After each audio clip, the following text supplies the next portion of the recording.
Las azules aguas del Mediterráneo guardan un dramático secreto. Aquí se enfrentaron hace más de 4 siglos las dos escuadras más poderosas de su tiempo, la cristiana y la musulmana. Miles de hombres y cientos de barcos desaparecieron sin que se haya encontrado resto alguno.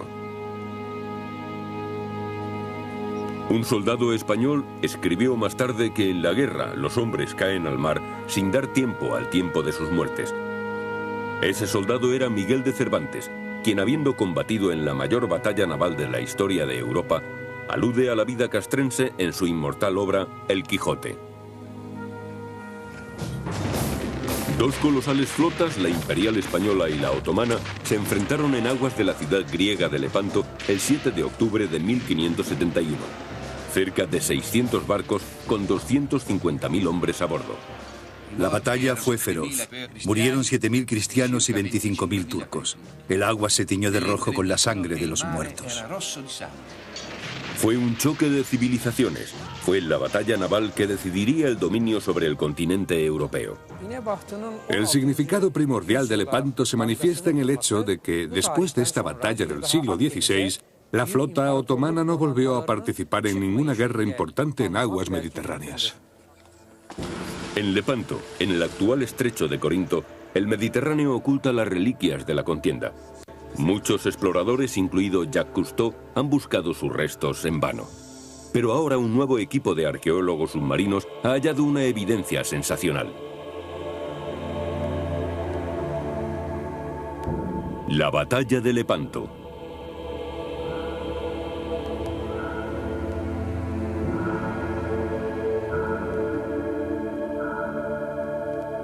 La mayor batalla naval de la historia.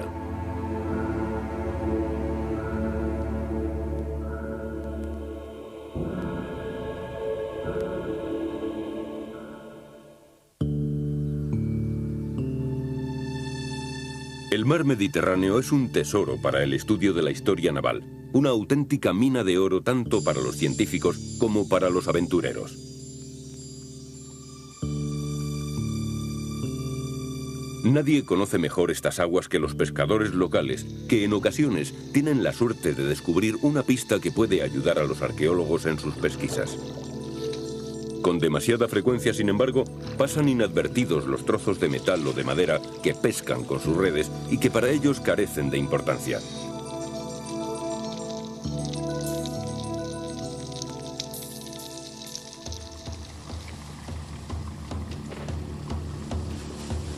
En el puerto de Mesolongion se realizan los preparativos de última hora para descender en busca de restos de barcos de la batalla de Lepanto. La expedición cuenta con equipos de última tecnología, desde su sonar de escaneado lateral hasta vehículos de control remoto. Un equipo que lleva más de un año preparándose para este momento se dispone ahora a acudir a su cita con la historia. El Aries Star pone rumbo al suroeste, dirigiéndose a alta mar. A bordo se halla un equipo internacional de arqueólogos submarinos formado por Peter Nikolaidis de Grecia, Donald Frey de Estados Unidos y Rupert Breitbieser de Austria, bajo la dirección del alemán Matthias Kopfmüller. De vez en cuando hallamos objetos que han subido a la superficie, pero hasta ahora de esta famosa batalla no ha aparecido ningún resto. Hay que decir que tampoco se han realizado grandes investigaciones en este lugar y que Lepanto sigue siendo un punto blanco en el mapa de la arqueología submarina. Con la expedición ya en marcha, todos confían en que su metódica organización traerá buenos resultados. Antes de sumergirse en el mar, los arqueólogos han pasado varios meses sumergidos en la gigantesca Biblioteca Nacional de Venecia. Aquí, repartidos entre 68 kilómetros de corredores, se hallan los documentos originales sobre la batalla de Lepanto. Historiadores italianos han descubierto cartas e informes que yacían olvidados, algunos cruciales, redactados antes de la batalla. En el siglo XVI, España era la potencia dominante en Europa, y desde Madrid, Felipe II, católico ferviente, regía con mano dura un imperio donde no se ponía el sol. En Italia, los estados pontificios constituían el poder religioso. Al frente de ellos, Roma, con el Papa Pío V. El otro centro de poder era la República Veneciana, la capital comercial de medio mundo. La flota del Dux Loredano poseía el monopolio sobre el comercio.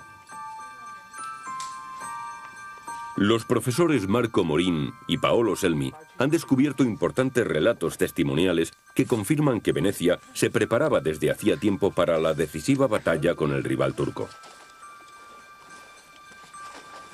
Los documentos, algunos de ellos fechados años antes de la batalla de Lepanto, mencionan reuniones nocturnas, nuevas armas secretas y reclutamientos.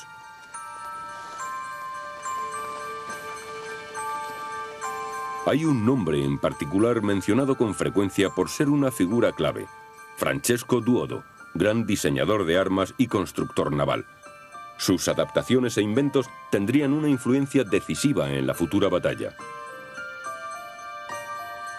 Contaba con el apoyo de Sebastián Veniero, veterano almirante de la flota veneciana. El Imperio Otomano penetraba ya en la Europa mediterránea y los duques venecianos, que temían por su monopolio comercial, vieron la necesidad de convocar reuniones clandestinas. Además, a Roma le preocupaba la expansión del Islam y Madrid sentía la amenaza del poder militar turco.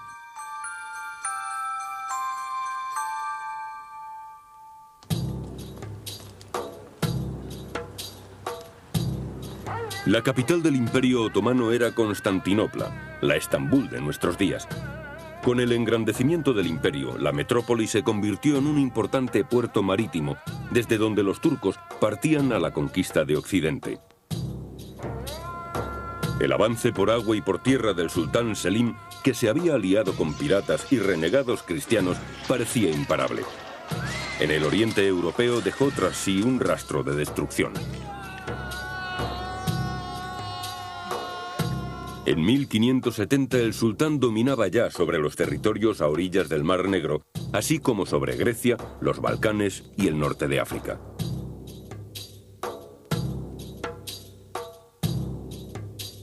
El historiador turco Idris Bostan ha hecho recientemente un descubrimiento trascendental. Ha encontrado documentos originales que se creían perdidos sobre la escuadra turca. Se remontan a la batalla de Lepanto.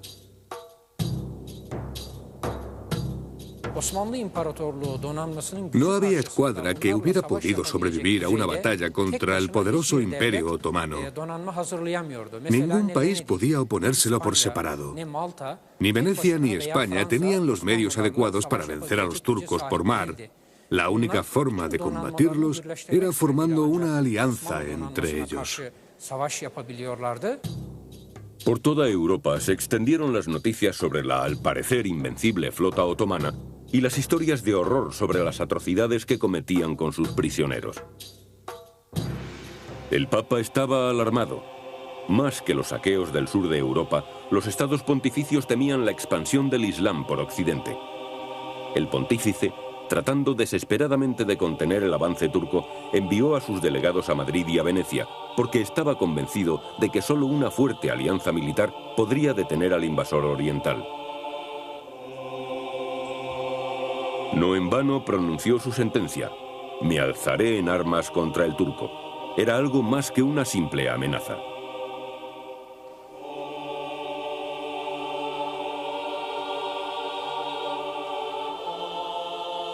En más de 12 ocasiones intentó, sin éxito, conseguir la alianza cristiana.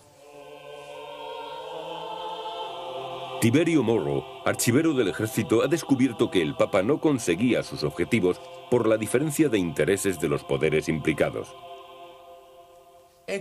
Venecia quería mantener su monopolio comercial a una costa de pagar tasas a los turcos otomanos para poder continuar comerciando,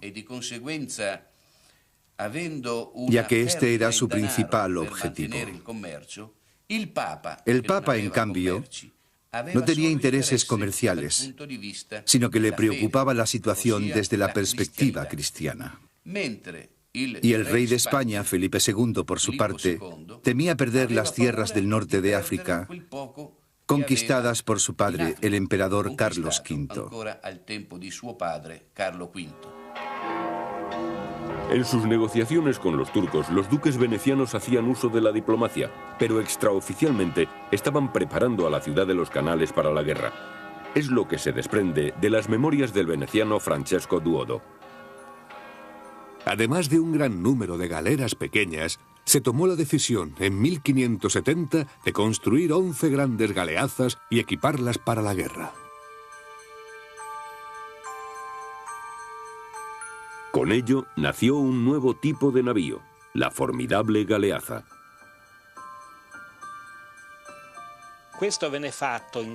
Todo transcurría en el más absoluto secreto. Los barcos fueron dotados de una artillería inmensa. Cada uno llevaba de 30 a 40 cañones, que se colocaron tanto en la proa y en la popa como en babor y en estribor, para poder hacer fuego en todas direcciones.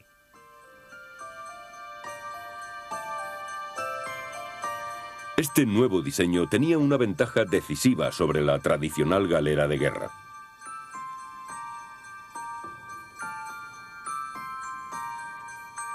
La galera, utilizada hasta entonces, contaba con solo 6 cañones ligeros y uno pesado en la proa y solo 2 pequeños en la popa. Al disparar solo hacia adelante y hacia atrás, carecía de utilidad si los ataques venían de uno u otro costado. Los arqueólogos a bordo del Aries Star saben exactamente cómo fueron construidos y equipados estos barcos. Podrían, por tanto, identificarlos si tienen la suerte de encontrar alguno. La batalla tuvo lugar en el Golfo de Patras. Hace más de 400 años que los barcos de guerra cayeron al fondo del Mediterráneo. Se está procediendo a los preparativos finales y control de equipos como el sonar de escaneado lateral que localiza objetos en el lecho marino. Otro dispositivo es el ROV, el vehículo de control remoto que funciona como una cámara subacuática hasta una profundidad de 200 metros. Todos los datos emitidos por estos aparatos pasarán a ser analizados en el ordenador. El sonar de escaneado lateral es una de las herramientas más útiles que se conocen. Jocosamente lo llaman el pez. El pez cuenta con sensores de alta sensibilidad que se emplean para dibujar un mapa del lecho marino en imágenes tridimensionales. El sonar produce ondas sonoras y lee los ecos que se proyectan. Hemos cuadriculado la zona de investigación que recorreremos con el barco, ayudados por el ordenador. Se puede hacer con toda precisión a escala milimétrica. Hay también 2 sensores detrás del barco, un magnetómetro y un sonar de escaneado lateral que registra el relieve submarino. El magnetómetro establece la presencia de cualquier anomalía magnética que podría estar causada por el hierro de los cañones o de las anclas. La búsqueda debe hacerse con precisión y método. Hora tras hora, el barco se desplaza por el diseño de la parrilla. Es un área muy extensa. En 1570, un año antes de la Gran Batalla, la situación llegó a un punto crítico. La armada turca, con 360 galeras y 50.000 hombres, invadió Chipre, un puesto avanzado veneciano de gran importancia estratégica.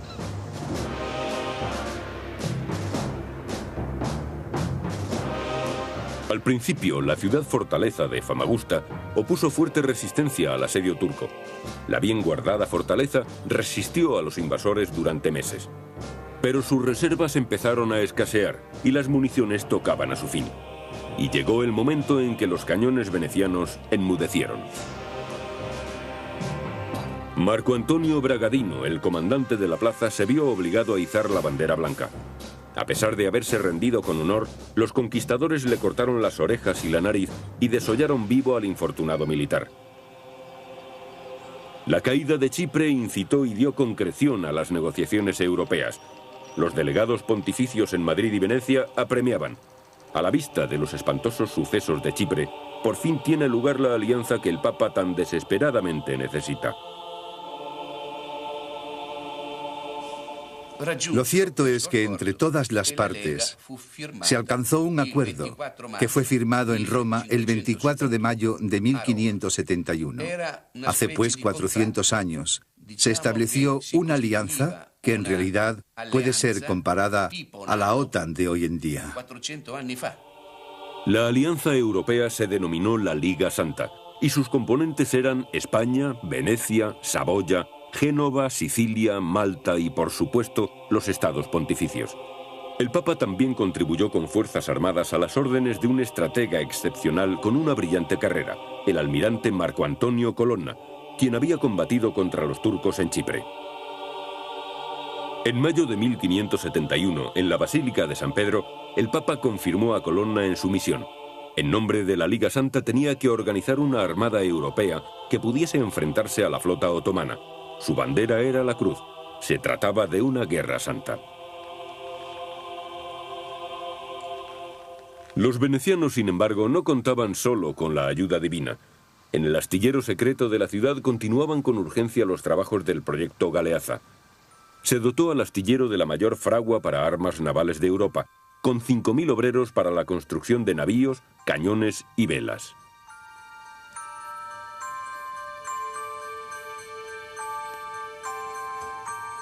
La característica crucial del nuevo modelo era la artillería lateral. Para el ingeniero Francesco Duodo y el almirante Sebastián Veniero, las galeazzas serían un hito histórico. Su viaje inaugural fue una misión muy especial. Aquí dice que los capitanes venecianos al mando tenían órdenes de encontrar inmediatamente y, a ser posible, matar al capitán turco Siroco. Y había que hacerlo con cuidado, inteligencia y discreción. Se trata, pues, de una orden de asesinato del comandante turco. Venecia proveyó a la Liga Santa de su mayor contingente de hombres, así como del orgullo de la flota, las 6 galeazzas. Estas máquinas de combate marcaron un momento decisivo en la historia de las guerras navales. En el Golfo de Patras, el Aries Star avanza con cuidado. Para los arqueólogos, el descubrimiento de los restos de una galera sería un sueño hecho realidad. El sonar de escaneado lateral está continuamente funcionando. Una búsqueda tan lenta como esta pone a prueba la paciencia de los hombres de a bordo y, sobre todo, la del experto informático, que no puede apartar ni un minuto los ojos de la pantalla.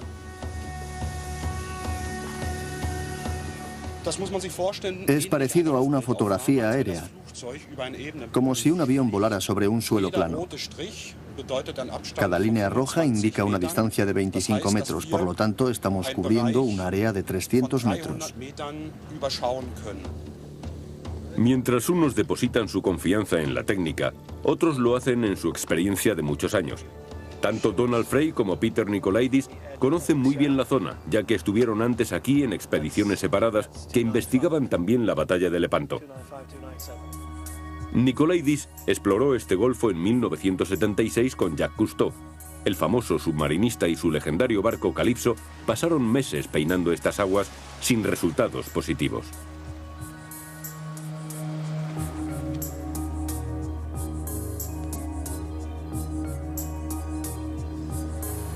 El físico Donald Frey, por su parte, tuvo algo más de éxito.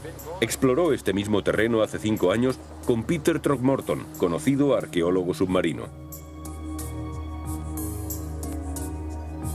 El sonar de escaneado lateral utilizado por ellos registró ligeros desvíos, pero los científicos no pudieron identificar las extrañas cifras de la pantalla del sonar.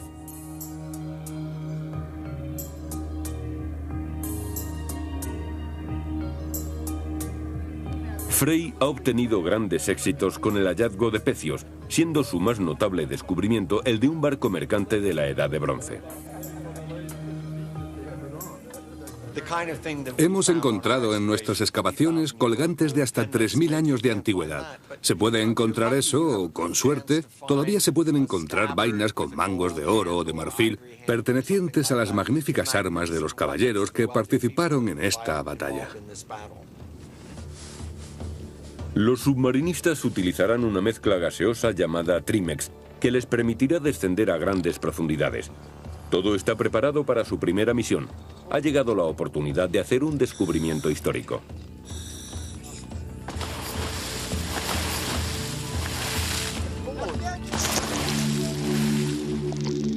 Tendrán que operar a 60 metros de profundidad, una profundidad donde solo podrán estar durante 30 minutos. Cualquier retraso sería extremadamente peligroso.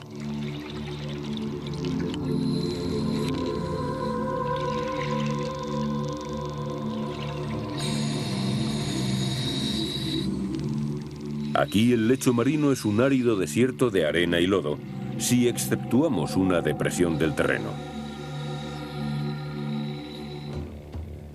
Los hombres de cubierta ven la sombra en el monitor. Por desgracia, no es un secreto del pasado, sino un fenómeno demasiado familiar. Son surcos dejados por las redes de los pescadores locales. Para los arqueólogos, un desastre menor. Todo está revuelto. No hay forma de que encontremos un pecio completo si practican la pesca con barredera. Son armazones que pesan hasta 1 tonelada y cuando las arrastran por el lecho marino revuelven la arena y lo que haya en todas direcciones. Mira esto.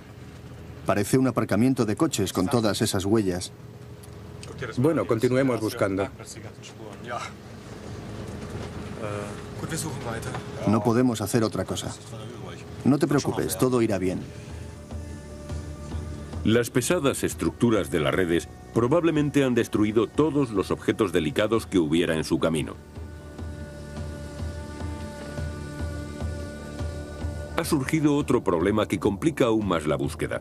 Esta costa ha ido avanzando lentamente hacia el mar, especialmente en la isla de Oxia. Al menos una parte de la zona donde luchó la Liga Santa ha sido tragada por lenguas de tierra. En este trabajo hay que contar con alteraciones en las líneas costeras. En el año 219 a.C., la ciudad griega de Oiniadai era un animado puerto marítimo. Ahora, las ruinas excavadas se hallan a 3,5 kilómetros de la costa.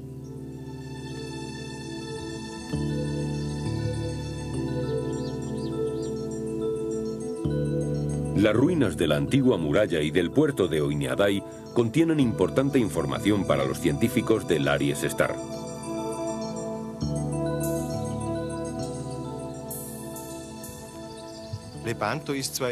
La batalla de Lepanto es mucho más reciente, pero la zona también ha resultado afectada por estos depósitos, y las antiguas líneas costeras están ahora en parte cubiertas por sedimentos y son zona pantanosa. Podemos suponer, pues, que en el fondo del mar haya varios barcos, pero que estén enterrados bajo los sedimentos. También sería lógico que hubiera otras islas cerca de Oxia y que la línea de costa fuera un camino hacia el interior.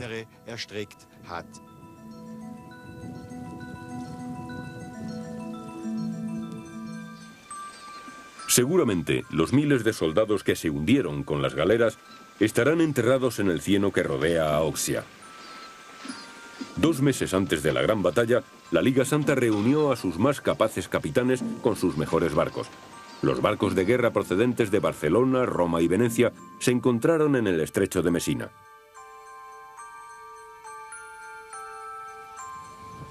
Y Mesina se convirtió en una gigantesca base naval. La Real, el buque insignia de esta impresionante armada cristiana, atracó en Mesina el 24 de agosto de 1571.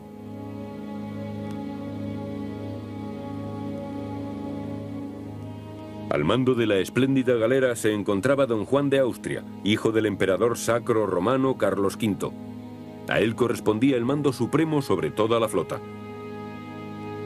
A la edad de 26 años, don Juan estaba en la cúspide de su carrera. Su acertada campaña contra los moros le había granjeado cumplida fama y ahora estaría al frente de 280 barcos en una batalla decisiva para el futuro de Europa. Don Juan recogió por escrito sus impresiones sobre aquellos azarosos días. Todos fueron a la lucha con el máximo anhelo, aunque supiéramos que la flota enemiga era mucho mayor que la nuestra. Debido a las victorias obtenidas en el pasado, el enemigo estaba acostumbrado al éxito y desestimaban nuestras fuerzas. Al llegar a Mesina, don Juan inspeccionó todos los barcos de su flota. Las galeras venecianas contaban con poca tripulación, por lo que transfirió allí a soldados españoles. Pero entre los aliados, este acto generó tensiones que casi dieron al traste con la Liga Santa. Sebastián Veniero, el comandante supremo de la flota veneciana, era un hombre viejo y colérico.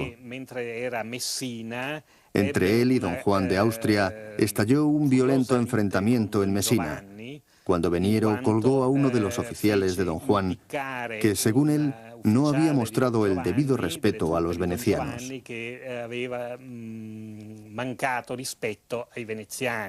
Desde ese momento, don Juan no cruzó una palabra más con Veniero.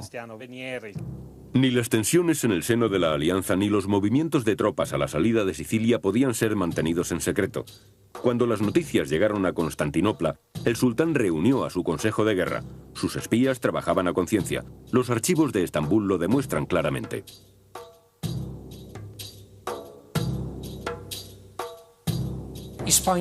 Los turcos otomanos sabían exactamente que España participaría en la inminente batalla.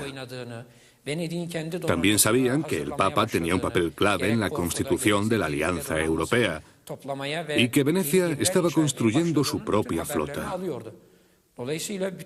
Los espías otomanos observaban los movimientos del enemigo y pasaban inmediatamente la información a los capitanes y almirantes de su flota. La escuadra turca recibió la orden de partir de inmediato hacia el pequeño puerto de Lepanto, estratégica base naval turca en el Golfo de Patras. Lepanto había sido un bastión turco durante años.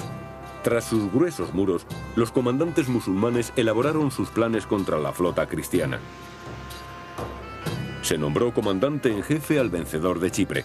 Su nombre era Ali Pasha. Su segundo era un corsario inteligente e intrépido llamado Ulush Ali Pasha. Se sentían llenos de confianza.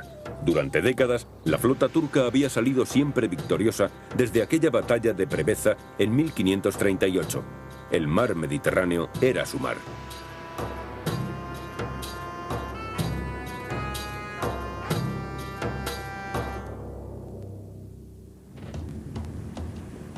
En las aguas de la bahía de Lepanto, los investigadores emplean un nuevo aparato, el magnetómetro de protones, un instrumento de gran sensibilidad que mide los campos magnéticos del sedimento. La tripulación se siente optimista. El magnetómetro detecta todo tipo de metales, como cables, hierro o bronce, independientemente de la profundidad a que estén enterrados. Siempre que se encuentren en la ubicación correcta, hay posibilidades de encontrar cañones, espadas u otros objetos de metal.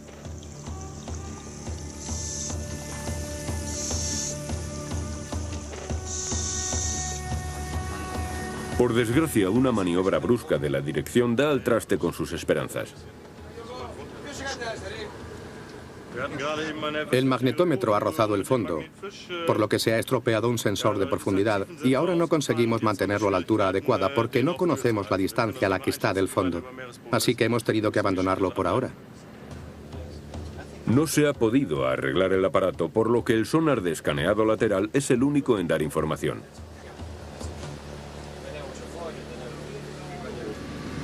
Esto es demasiado pequeño para ser vestigios de una batalla, pero tampoco sé lo que es esto. Casi no hay nada. Quizá un cañón que se cayera al mar.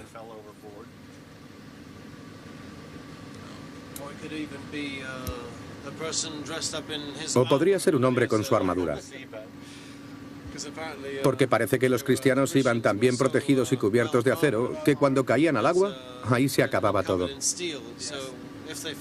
Sí, es verdad. Tendréis que estar preparados para encontrar esqueletos. Sí, lo sabemos. Ah, lo sabéis. El 16 de septiembre de 1571, la flota de la Liga Santa salió del estrecho de Mesina y puso rumbo al este. Destino, la isla de Oxia. También ellos tenían espías para informarles de los movimientos de la escuadra turca.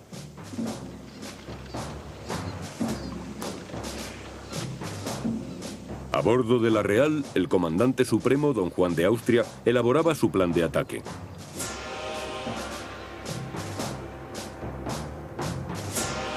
El comandante veneciano se colocaría con las 6 nuevas naves milagrosas, las galeazas, a la cabeza de la flota. El objetivo del otro capitán veneciano era proteger el buque insignia, la galera real. Los cristianos entrarían en combate con las galeras desplegadas en una línea y las galeazas al frente para conducir el ataque. Se preparaba un enfrentamiento definitivo entre la Cruz y la Media Luna.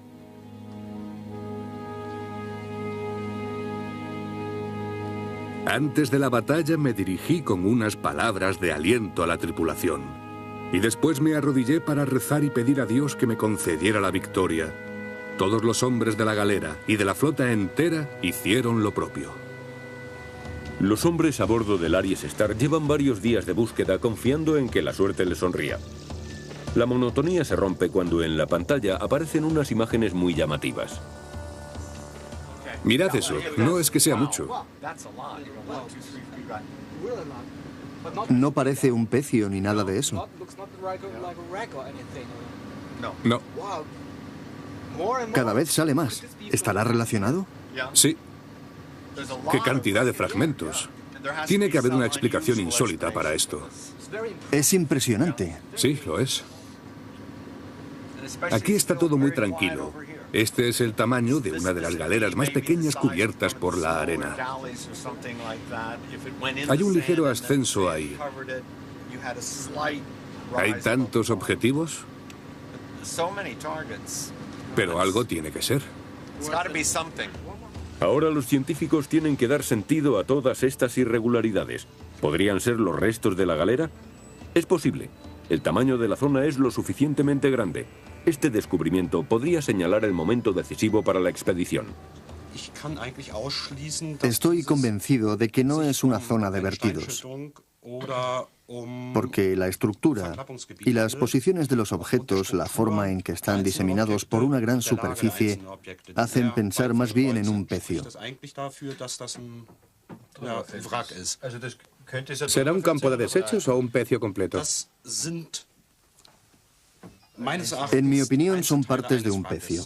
La estructura está demasiado repartida para ser un pecio completo. ¿Y si hubiera más de uno? Claro, podría tratarse de los restos de más de un barco que resultara destrozado y sus fragmentos esparcidos. En octubre de 1571, la armada del sultán estaba preparada para el combate. 250 galeras y 60 barcos pequeños de maniobra rápida y 100.000 soldados. En el momento de decidir la formación, una importante divergencia surgió entre los dos comandantes, Ali Pasha y Ulus Ali Pasha. Ulus Ali Pasha quería que Al Pasha se mantuviera a la espera cerca de la costa de Lepanto en vez de salir a alta mar, donde no tendrá la protección de los cañones que defendía la plaza fuerte. Ulus argumentaba que la flota enemiga no se atrevería a entrar en la bien protegida bahía. Pero Al Pasha, que carecía de experiencia bélica en el mar, se sintió humillado con esa propuesta. No quería que el enemigo creyese que los turcos eran unos cobardes. En consecuencia, la flota otomana abandonó la seguridad de Lepanto y se dirigió a alta mar. Su meta era aniquilar a los cristianos en combate abierto. Cuando las dos flotas se encontraron, formaron una línea de combate en el Golfo de Patras que cubre una extensión de más de 5 kilómetros. Las dos flotas comprendían 600 navíos y llevaban a bordo más de 200.000 soldados. Había tal conjunto de barcos que los marineros necesitaron 2 horas para colocarse en posición remo contra remo.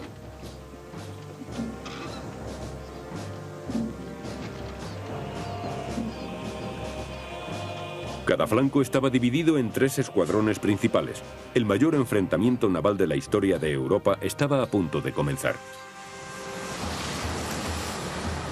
La expedición Lepanto está aún muy lejos de penetrar en los secretos del Golfo de Patras.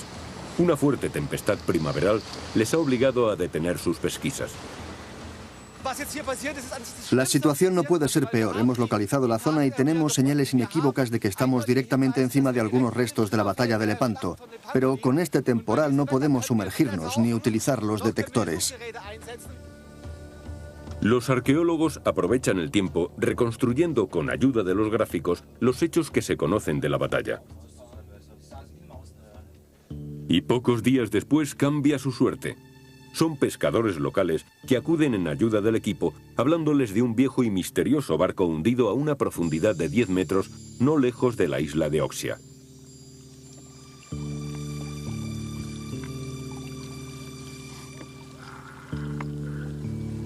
Es el mismo lugar en que, según consta en los archivos, comenzó la batalla de Lepanto. La batalla empezó con la detonación artillera de ambos bandos. Los comandantes tenían que contar ineludiblemente con la actuación de los remeros.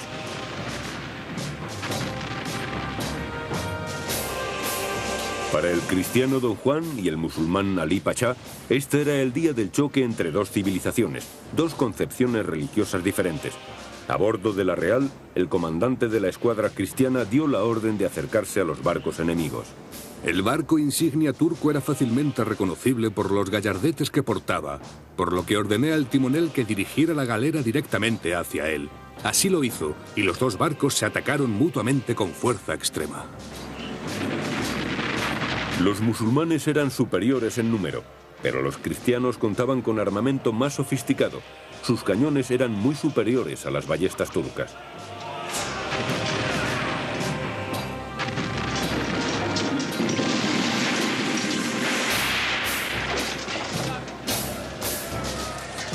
Se pasó a la lucha cuerpo a cuerpo.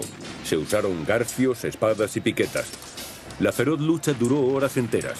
El final fue un infierno de sangre, cuerpos heridos y miembros amputados.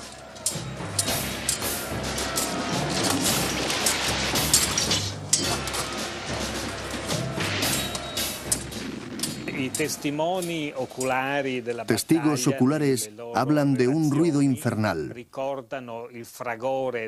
Recuerdan los truenos de los cañones,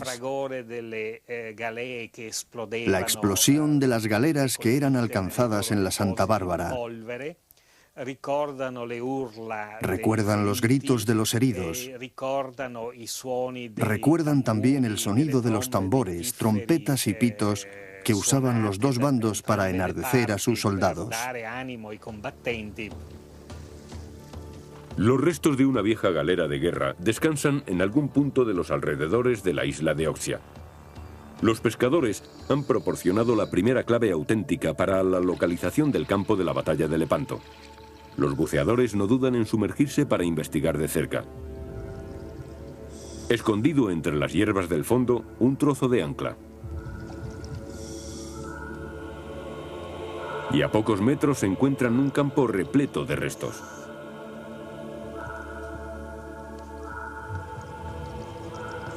El lecho marino está cubierto de trozos de madera. La primera impresión es de un caos total.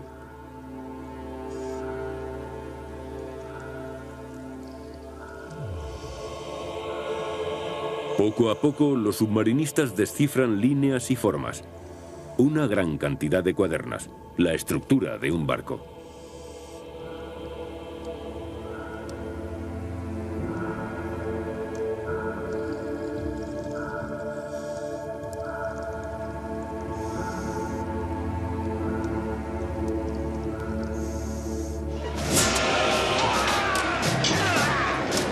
La máxima violencia de la batalla de Lepanto se desarrolló en el centro de las formaciones, sobre todo alrededor de los navíos de Don Juan y de su rival Ali Pachá.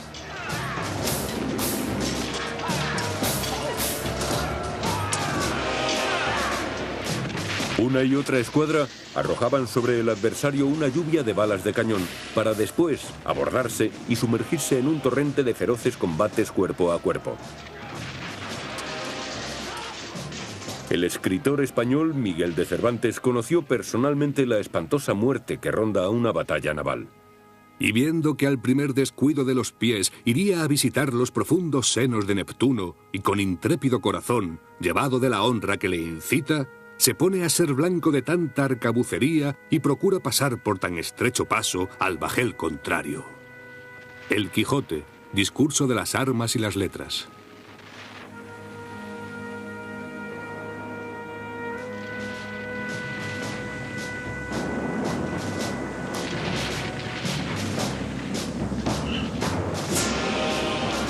Las galeazas, construidas especialmente para esta batalla, jugaron un papel esencial.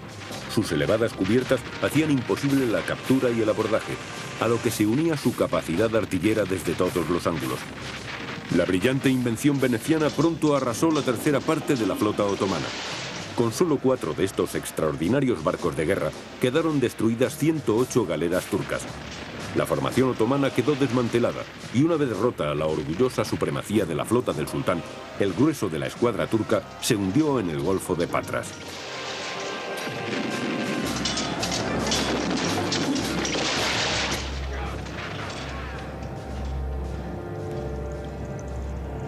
Durante más de 400 años han permanecido en el fondo del Mediterráneo los restos de la mayor batalla de galeras de la historia mundial.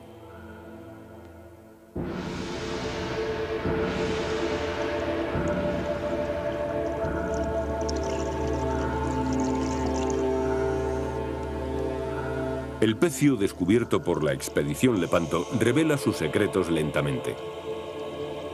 Con cada nueva pieza se complementa el cuadro histórico de la batalla. Hasta los objetos más pequeños aportan detalles significativos. Acunada por el mar, entre planchas de madera y cubierta por siglos de cieno, aparece la mitad de una bala de cañón. El análisis científico deberá determinar su edad y si esta bala de hierro procede de la batalla de Lepanto. No lejos de allí, un cañón de bronce. Los expertos fijarán el origen del arma examinando su forma y aspecto. También se encuentra la llave de mecha de un arcabuz, arma que pertenecía al equipamiento normal de los soldados del siglo XVI. Los arqueólogos opinan que, en efecto, han hallado una galera de guerra. Hemos encontrado estos maderos largos y anchos que nos hacen pensar en la estructura original de una galera. Mire, aquí están de nuevo. Y aquí abajo las cuadernas. Estas traviesas largas y continuas sugieren la existencia de una cubierta, aunque todavía no podemos determinar si es la inferior o la superior, que habría podido separarse del resto tras el hundimiento. Cuando la desenterremos tendremos más datos, pero desde luego está claro que es la estructura soporte de una cubierta. Otra clave para ver en esto un barco de guerra y no de carga es la estructura plana de la quilla y la disposición de las cuadernas muy juntas y cruciformes.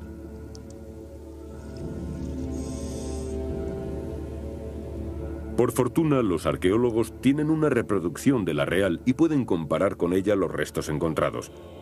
La forma es idéntica, pero es demasiado pronto para decir si el barco era turco o europeo.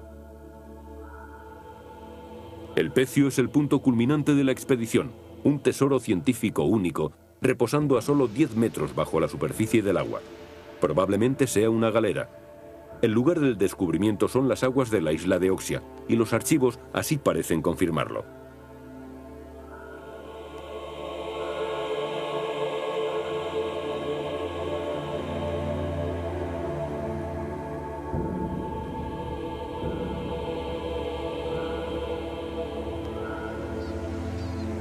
Los científicos saben que esta era la zona en la cual la flota otomana hizo un último y desesperado intento por romper las líneas enemigas. Los turcos no fueron fáciles de vencer. Solo cuando llegaron refuerzos y después de que don Juan de Austria prometiera la libertad a los remeros esclavos, se inclinó la balanza a favor de la Liga Santa. Los esclavos, al lado de los soldados, atacaron el barco insignia otomano.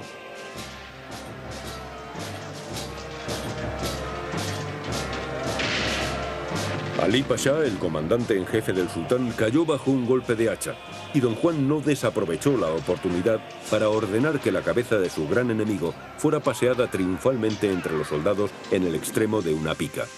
Casi se había ganado la batalla. No obstante, el inteligente corsario otomano Ulus Ali Pasha seguía con vida.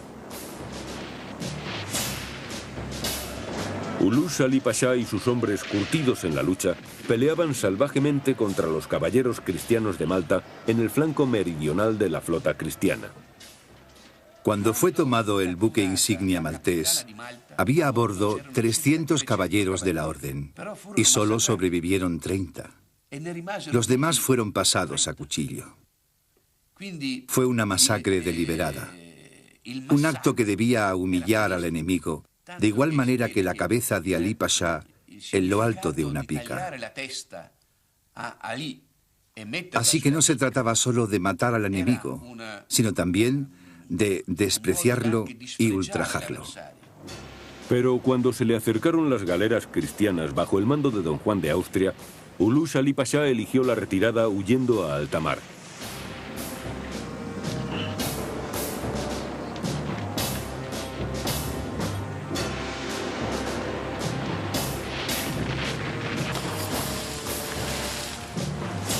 Aquel día, cuando el sol se puso, el mar estaba teñido de sangre.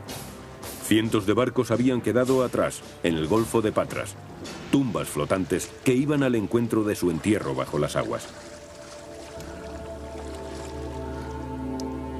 Los archivos dicen que 30 galeras turcas se fueron a pique, hundidas o incendiadas cerca de Oxia. Por lo tanto, este pecio podría muy bien ser una de ellas. Los submarinistas han encontrado más pruebas de importancia.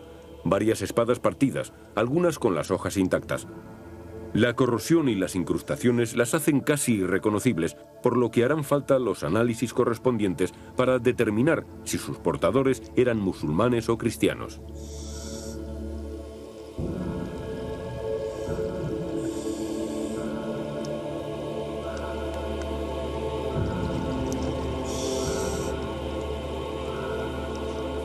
Para los miembros de la expedición Lepanto, este es un hallazgo sensacional, aunque implique más dudas que respuestas.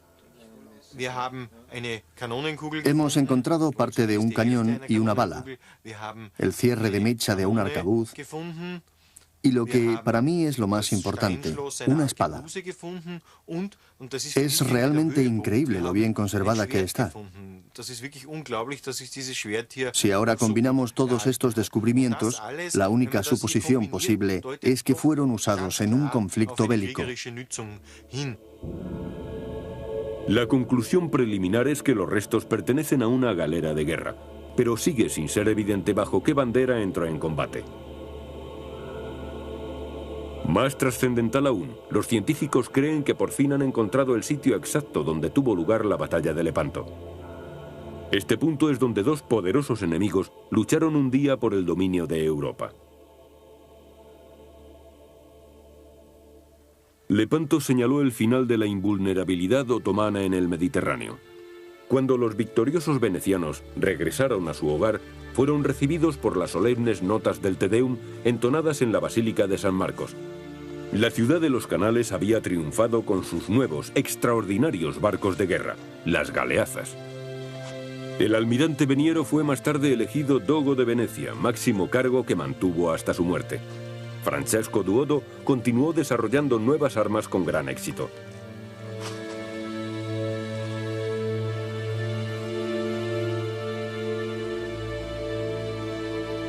En Roma, en la Basílica de San Pedro, el Papa Pío V proclamó al comandante supremo don Juan de Austria salvador del mundo cristiano. Después de la sensacional victoria, Felipe II nombró a su hermano gobernador general de los Países Bajos. Marco Antonio Colonna, el almirante papal, también se convirtió en un héroe de guerra, especialmente después de la marcha triunfal en la que ofreció al Santo Padre 120 prisioneros turcos. Aún hoy en día dedica el papado un recuerdo a los caídos y héroes de Lepanto. Sus descendientes se reúnen cada año en el Vaticano.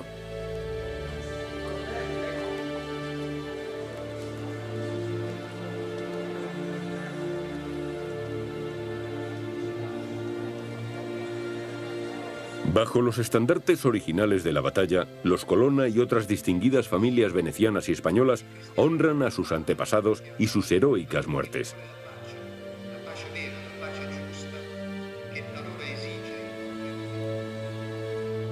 Pero tampoco en Estambul han caído en el olvido los acontecimientos del siglo XVI. La derrota turca en Lepanto terminó con el mito de la inmunidad naval de los otomanos. Casi nada queda hoy que nos recuerde a Ali Pasha, el comandante en jefe de la flota. El sultán concedió sin embargo a su segundo, Ulus Ali Pasha, el título honorífico de Kilik, la espada. En una pequeña mezquita, un sarcófago lujosamente decorado conmemora el arrojo de este hombre. La expedición Lepanto toca a su fin. Sus componentes tienen motivos sobrados para celebrarlo, ya que por primera vez el Mediterráneo ha revelado el escondite de sus antiguas reliquias, reliquias que han permanecido ocultas bajo sus aguas durante más de 400 años. Ha sido una expedición plagada de dificultades, pero al mismo tiempo de éxitos. Hemos localizado los navíos y 2 campos con fragmentos, uno grande y otro más pequeño, en el corazón de esta gigantesca batalla naval. Era algo así como buscar una aguja en un pajar, pero al final lo conseguimos.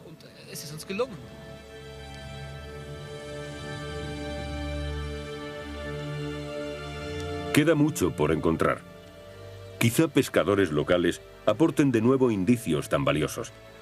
La batalla que abrió nuevos mundos a Cervantes continuará atrayendo a exploradores y científicos que deseen conocer la historia completa de una época en que la Cruz y la Media Luna lucharon por el futuro de Europa.